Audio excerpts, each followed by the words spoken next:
Unless you're living under a rock, Oblivion Remastered has officially been shadow dropped on the gaming industry, and it's both been accepted and rejected in equal measure for some headache-inducing reasons, and how Oblivion's remaster shows that players just want great games and, more importantly, that escapism they so desperately crave these days. But beyond the discussion of body types, I want to ask the question, if this is the new meta, are remakes and remasters of old games a way for the industry to save itself in the long run? Firstly, let's look at the stats. Oblivion Remaster came out and it skyrocketed on Steam. As we can see here, it hit a concurrent player count of 182,000 players, which is impressive given the fact that it was shadow dropped on a Tuesday of all days, and that many people and then some found the time to play it right away. Look, I'm gonna be honest, from what I've played of Oblivion Remastered so far, I've been enjoying it. I 100%ed this game back in the day on Xbox 360, and I haven't played it since then. So this has been a nice return down memory lane for me to play something when my life was far simpler than it is now. Although one big WTF I've noticed is, wow, the dungeons in this game are really not that great, are they? Maybe I forgot because again, it's been well over 10 plus years since I played this game, but the dungeon design in this game is kind of awful. At least in Skyrim, Bethesda had the foresight to design dungeons in a sort of circular fashion where you would enter the dungeon, get to the end, and then there would be a secret exit that loops you back to the entrance. Most of the time when I'm playing Oblivion here, I just gotta run back to the entrance without any convenient way like Skyrim did. Maybe I'm wrong, again obviously this wasn't a problem back then, but it's just dawning on me after being so removed from this game. But in terms of performance and graphics, I would say it looks good. The facial animation at the time, they do look bizarre, but then again, Oblivion characters kind of all looked like weird nightmare versions of what you imagine people to look like anyways. So it's kind of charming how Virtuous here, which did the remaster, didn't remove the almost bizarreness of the many denizens of Cyrodiil here at least. But overall, the game is good. But of course, there's one issue that is plaguing the internet when it comes to Oblivion, which is we gotta talk about body types now. So hold on to your sweet rolls, fellas, because this is where the Daedra hits the fan. So Oblivion's remaster comes out and immediately fans went, oh hell nah, as soon as they noticed that the male and female body options were replaced by the modern audience version instead. Body type 1 and 2. Oh boy, here we go again. Of course, many will say it's just an option, it doesn't matter, it's very obvious that each body type is just male or female anyways. Which then begs the question that people are asking in return, which is that if it doesn't matter to begin with, why change it in the first place? And that's a good rebuttal to anyone trying to defend this sort of thing, because realistically, the inclusion of body types over gender doesn't change inherently what the actual two body types represent. It's not like body type 1 has male and female genitals at the same time. No, instead it's simply one is male, one is female, and that's it. The short answer is that this is all nonsense, and I think the implementation of body types over genders is simply ridiculous and should not exist in video games. I'm well aware that other games like Elden Ring and more also have body types over gender, and it's very obvious that all of these games that do implement body type over gender are all being pushed solely by the westernized side of the industry. I also spoke on Lords of the Fallen recently in other videos too, and how when those developers changed their character creator from body type to male or female instead, the industry and the journalists within it didn't respond kindly to those changes. Instead, they attacked Lords of the Fallen, attempting to slander CI Games and Hexworks for even daring to, as these journalists would put it, submitting to the anti-woke grifters, when in reality it was the opposite. They were simply just giving players who voted in a poll what they wanted. That's literally all that it was. But if the same people who defend Oblivion's implementation of body types over gender saying that it's pointless, why be mad, those same people were suspiciously very quiet when the opposite happened with Lords of the Fallen. Have you noticed that? It's almost as if it's only a problem if the changes are done in one direction over the other, meaning these media types and then some are obviously politically aligned and favoring the choices that in theory elevate their way of seeing things instead. Oh, they changed gender to body types, that's totally fine. What do you mean that CI Games changed body types to gender? What are they, transphobic alt-right Yahtzees now? Quick, arm every head of the industry hydra to sully their name and destroy their public image for stepping out of line like this. And that's what I've noticed. The hypocrisy, which is that whether you agree that body types is stupid or gender is somehow meaningless when it comes to video games, the ultimate truth here is that these changes did not exist in older games, and we all know that, which is why it's extra eye-roll worthy and stupid to see Oblivion of all games, which was obviously created way before any of this activism was in the games industry, changing these things like this. But again, I don't necessarily blame Virtuous, the developers behind this remaster. These sorts of changes are only done because the human resource department, specifically at Bethesda, wanted this to happen. Remember that Bethesda is owned by Microsoft, and Microsoft is a big dealer and champion of stuff like DEI, or diversity, equity, and inclusion. They infamously had entire documents about how they want every game to not feature curvaceous or sexy women in it, as seen here from this article on screen from Bounding Into Comics. This also ties into the fact that Microsoft, which again owns Bethesda and by proxy Oblivion, have initiatives like the Gaming for Everyone Product Inclusion Initiative. As you're seeing on screen here from their company video provided, the point of this initiative is that every game under Microsoft's control has to adhere to and implement DEI into their games to some capacity. They even have a DEI officer on every game from the concept of those games being made now as well. And it's no mistake too that the character in this video that you're seeing looks neither fully male or female either. Notice how the character has a short haircut, but looks suspiciously androgynous as well. Yeah, that's the point. It's by design. They're trying to push the idea that gender is meaningless in this brave new gaming landscape that they're trying to implement for so long and have failed for the most part. The idea of this no body type stuff is to push another concept into the world, which is called globalization, which means to connect the world into a more cohesive whole through technology and trade. They want everything to be unified and be alike. Therefore, agendas and concepts must be presented regardless of the game, movie, or anything else that you're consuming that these companies now own. This is why you're seeing, for lack of a better term, modern audience slop in the Oblivion Remastered version of the game. Because back then, when Oblivion was first made and released, the world was, while not perfect, at least people knew that there were only two genders. To be frank with you, I never even heard the term transgender until I was well into my 20s. It was just never really something that existed when I was growing up. So of course, like many of you, seeing this implementation of body types over gender, it just feels like it's being pushed for agenda purposes, and yeah, it is. As you can see here, as I scroll on Microsoft's page, the point is that to make stuff that is both globalized and to feel inclusive on purpose. But the error of their ways is that by pandering to this fringe minority, they're upsetting the mass majority by playing into their delusions. The point of the matter is that when you condense it all the way down, body types over gender is a pointless change that simply exists because of DEI and these activist grifters who benefit off implementing this into video games to create false problems that they can then offer their services to fix. Notice how when you go 10 or 15 so years back, none of these systems were in place in video games. None of it was technically existing, yet video games were still getting made. Franchises were very healthy and players were buying and playing the newest releases anyways. Why I bring this up is simple. It's cause to prove that the game industry was genuinely operating totally fine without these programs in place in the first place. Yet when these activist types infiltrated gaming, so too did these programs as well. And in order to ensure those programs could be enforced, edited, and further expanded, you obviously need a workforce. Therefore, these made-up problems involving made-up things were made by people with silver tongues to create those problems within these companies. And all it takes is for one of these activists to get in that boardroom where the big wig investors are and tell them that if you don't implement body types and so on into your games, you're going to be seen as racist, which will, lose you sales and so on. And in the games industry, like many others like it, reputation is the highest form of currency you have. And if something damages your reputation, that's obviously bad. So games like Oblivion now are getting remastered, and unfortunately, the conversation has boiled down to why did Bethesda add body types to their game that didn't do this before? The simple answer is they didn't do it because they wanted to. They did it because they were forced by activists like every other game before it. But again, I can hear the naysayers say it doesn't matter. Body type and gender are the same thing. It existing doesn't affect anything. And while I could agree with you, unfortunately, the truth is anything but that. Following Oblivion's re-release, some modders quickly went in and added a mod to the PC version of the game where you can change the body types back to male or or female instead. And like clockwork, this mod was almost instantly banned on Nexus mods for existing, as Twitter user Kata here posted and showed. The mod was removed and banned within 2 hours of being available. Here's the actual mod on screen here, as you can see, and what it detailed that it was meant to do, which was to simply change body type back to genders. So this then begs the question that if body types don't matter and they don't affect gameplay and they're just window dressing pretty much, then why would you ban a mod that changes something that these people claim doesn't matter in the first place? The truth is that it does matter a lot, actually. They want these changes because having these changes implemented into older games especially is their way of retroactively changing what they, and by they I mean activists, deem is morally superior in their eyes. Like, come on man, they say genders don't matter, that it's body types now, yet if I choose body type B, why can't I walk around topless? But if I choose body type 1, I can do that? Doesn't that inherently mean that there is a difference in body types if one is allowed to be totally nude up top and the other isn't? Yeah, obviously it's because body type 2 is female, that's why, and the fact people are defending this sort of delusion is kind of what weirds me out the most. It's that people are genuinely willing to accept what is clearly blatant revisionism due to the fact that if they don't protect that change, they could be seen as an enemy or be ostracized by others that they want to accept them. But that's the thing. If there are clothing parameters to the body types, then it's not even body types. You're still treating them as if they are gender anyways. Actually, Christina Tasty on Twitter had a good way of putting this, so let me show you what she said, as Christina Tasty starts her thread with, "I don't typically comment on body type nonsense because it helps no one, but Oblivion has a quest called the Siren's Deception that changes if you play as a female, but now you don't choose gender, you choose body type. So does the quest still exist or did they change it?" For full context, the quest has you investigating a group of women who rob men by seducing them. If you play as a woman, they try and cut you in. If you play as a man, they just try and seduce you. But I'm not a female according to Bethesda, I'm body type 2 or whatever. Christina then continues, "Unless the dialogue is now you're a body type 1, I'm a body type 2, this made no sense to be changed if the game doesn't refer to your gender as you play. As an avatar, select your gender afterwards. This point would be moot, but it's literally type 1 or 2. It's try-hard nonsense. I'm not here to say it's game-breaking or it's the end of Western civilization. It annoys me, and specifically me, for the literal reason that you're literally not picking a body type. You're picking a gender. They're being confusing and helping zero people in the process." And I think how Christina Tasty explains it here is great because she's right. It's just performative nonsense in the end anyways. None of it really matters technically, but it also doesn't justify its own reasons for existing either. It just simply exists because activists believe that we all need to live in their collective delusion alongside with them, which is, by definition, something that a cult would implement to push their agenda pretty much. And the fact that Nexus mods banned that mod to swap it back to gender proves this. Why is it problematic to want to change your experience back to how the original game was? Why is it not allowed to be like how the game was when it first released? Why is that seen as a problem to these sorts of people, yet when you bring up body types, oh, you're just a bigot, you're a grifter now, you're an evil man or woman, sorry, body type 1 or 2 individual, if we're going by what these people are saying. I think the entire concept of this being implemented in games is simply because activists want everyone else to live in delusion with them too. And the only way they can justify their mentalities of being crazy like this is if they force you to also live as they do, which is not only morally wrong, but creepy as well. I don't refer to people as body types. I will never call a woman a birthing person or whatever weird concept they want to say. A woman is someone who is uniquely a woman. They have periods. They can give birth. They're feminine. They have nurturing natures. They're beautiful. There's nothing wrong with being a woman if that's how you're born. The same way that if you're born a man, there's absolutely nothing wrong with it either. There's nothing inherently evil or twisted that you were born one of the two genders and you're just gonna do yourself a whole lot of harm and anguish by trying not to accept who you are because it is who you are. It's beautiful that people are born either male or female. What's wrong with that? Why are we allowing these activist types to try to change how we view the natural order of the world? It's as forced as when someone says that their cat or dog is vegan. Like, no, your cat or dog is not vegan. I guarantee you, if I put some cooked chicken in front of that dog or cat that you claim doesn't eat meat, their primal instincts will awaken like a bat out of hell and they will devour that chicken breast immediately. Because you can't, no matter what you do, alter how nature works within us or other animals. People can try all they want, but it will never change it regardless, and I think this new meta of we gotta change genders to body types is just one of many changes that activists try to push their delusion onto others, and it's clearly not working. Here's one user and Christina Tasty talking again. The user replies to Christina's claims on body types by saying this: I mean, you just perfectly explained why that body type nonsense is BS, and then Christina then replies back: it is in general because it's dumb, but I genuinely believe it can be useful from a pure character creation perspective. The problem is people think they can just slap it on anything and pretend they fixed the world, when in reality they're just being pretentious and weird. And that's really what it comes down to. That's exactly how it comes across every single time you see it in a game or a movie or anything else. It's just pretentious and weird. It doesn't feel natural, and you can tell from the pattern recognition that's firing off in your brain that what you're seeing is something that doesn't make sense to you on a primal level. You know what male or female is. I could place two images of people on screen, one man and one a woman, and you will immediately know right away what and who is who just by looking at them. The fact that these companies, activists and whatnot are trying to do, I mean, they're trying to gaslight you, let's be real, into thinking how you've lived your entire life is somehow wrong is just insane to me. And this just proves that despite the Gamergate stuff, we're not out of the woods yet at all. Like, imagine how insane it would sound if you saw a bunch of girls on Instagram going on a road trip, and instead of them saying girl trip this weekend, they say body type 2 or bees trips this weekend instead. Like, people are not software. This kind of stuff is just stupid. Like, did you know that electricians also refer to stuff in terms of male or female too? Power outlets or sockets are usually referred to as female, and plugs are referred to as male. Obviously, because the plug clicks into the socket the same way, you know what I mean. The point is that removing this sort of thing for some weirdo way of saying it is just stupid. It's just like how the Spanish language hinges on nouns being either grammatically male or female based on which word is said. And it's why also Spanish people hate terms like Latinx or Latinx, because it doesn't make any sense when you try to incorporate it into their language. Like, here's a clip where Asmongold is watching a Spanish streamer play Spider-Man 2 in Spanish, and just look at how the streamer reacts to being bombarded with California Latinx body type like language in the video game. Watch this.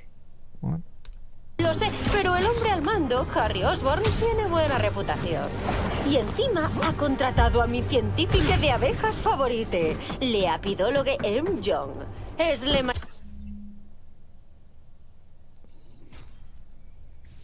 mayor experta en el desorden de colapso de colonias. Nope. Turn that. Notice how the streamer was genuinely confused and disgusted by what they heard? Yeah, because it makes zero sense, and that's the crux of this. None of it makes any sense. It's just being implemented to make some gender studies degree major they/themer feel better about themselves. The same kind of people who, if you ask them genuinely why they're offended or where the hate comes from, they'll just stare at you like a deer in headlights. It's just complete and utter nonsense. If body types don't matter, then Nexus mods wouldn't ban the mod that changes it. If it didn't matter, there should be an option in-game to change it back to male or female. If it doesn't matter, then why change it in the first place? And that's the one retort you can say to anyone who champions or defends this sort of stuff. And then you can just watch as their brains try to do mental gymnastics to defend the change as they try to think of any good reason as to why it should exist in the first place. Why does it matter? Because gender is a construct. Yeah? Well, who told you that? Oh, the same people who told you that body types should be everywhere? Well, imagine that. It's almost as if you're being indoctrinated and gaslighted by the very people who benefit from you accepting their modern ideologies as if they're gospel. Here's how it goes, okay? Some consultant with a blue checkmark on X will slide into Bethesda's DMs and say your games are problematic. Fix it or we will cancel you. Then Bethesda, terrified of bad PR, will cave in and swap male and female for type A and B instead. Then, when the fans rightfully complain, they will trot out the same tired line as always. You're just bigots who hate progress, and then rinse and repeat. Hate it or love it, Oblivion's original character creator was fine. You could make a beefy Redguard or a scrawny Bosmer. It was peak RPG freedom. But now in 2025, we've got to sanitize it because someone on Twitter might get offended if a Nord is too muscular. Even the lore nerds are mad. One guy on the Elder Scrolls subreddit dropped a 2,000 word essay about how body body types break immersion, because Argonians have specific sexual dimorphism. Look, I didn't even know what dimorphism meant until yesterday, but I respect the hustle regardless. And here's the thing, fans aren't mad because they hate inclusivity. They're mad because this feels like a bait and switch. We wanted Oblivion Remastered, not Oblivion Social Justice Edition. If you're gonna remake a classic, respect what made it great in the first place. Don't turn Cyrodiil into a TED Talk California. Look, I know sometimes I joke about things, but let's get real for a second here. Games like Oblivion, they are escapism for players. They're where we go to forget the real world's BS. And when you inject politics, left or right or whatever else, into that escapism, you're not making it better. Instead, you're breaking it and not allowing people to have the escapism they desperately crave, and that's a bad thing. These activists who push this sort of thing don't care about Tamriel. They don't care about your Dark Brotherhood